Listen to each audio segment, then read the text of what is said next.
Hi viewers, பொன்னாங்கண்ணி கீரை பருப்பு கூட்டு செய்வது எப்படின்னு பார்க்கலாம். 1/2 கப் பாசிப்பருப்பை நல்லா வாஷ் பண்ணிவிட்டு குக்கரில் சேர்த்துடுங்க. பொன்னாங்கண்ணி கீரையை க்ளீன் பண்ணிவிட்டு வாஷ் பண்ணிவிட்டு பொடியை நறுக்கி அதையும் குக்கரில் சேர்த்துருங்க. ஒரு வெங்காயத்தை கட் பண்ணி 3 பச்சை மிளகாய் அதோடு சேர்த்து 1/2 டம்ளர் தண்ணீர் விட்டு நல்லா மிக்ஸ் பண்ணிவிட்டு குக்கர் க்ளோஸ் பண்ணி விசில் போட்டுருங்க.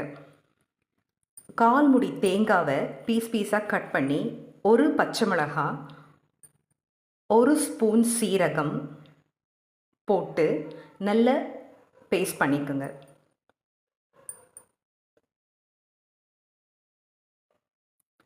குக்கரில் 3 விசில் வந்த உடனே விசிலை ரிமூவ் பண்ணிவிட்டு கீரையும் பருப்பையும் நல்லா மிக்ஸ் பண்ணிவிடுங்க. தேவையான அளவு உப்பு போடுங்க. அரைச்சி வச்ச பேஸ்ட்டை அதோடு சேர்த்துட்டு நல்லா மிக்ஸ் பண்ணிக்கோங்க. தாளிப்புக்கு ஒரு பாத்திரத்தில் 2 ஸ்பூன் எண்ணெய் விட்டு கடுகு 1 ஸ்பூன், சீரகம் 1 ஸ்பூன், 5 பல்லு பூண்டை பொடியை நறுக்கி அது கூட 1 ஸ்பூன் பெருங்காயம் ஆட் பண்ணி நல்லா வதக்கிட்டு அந்த தாளிப்பை கீரைக்கூட்டோட ஆட் பண்ணிவிடுங்க.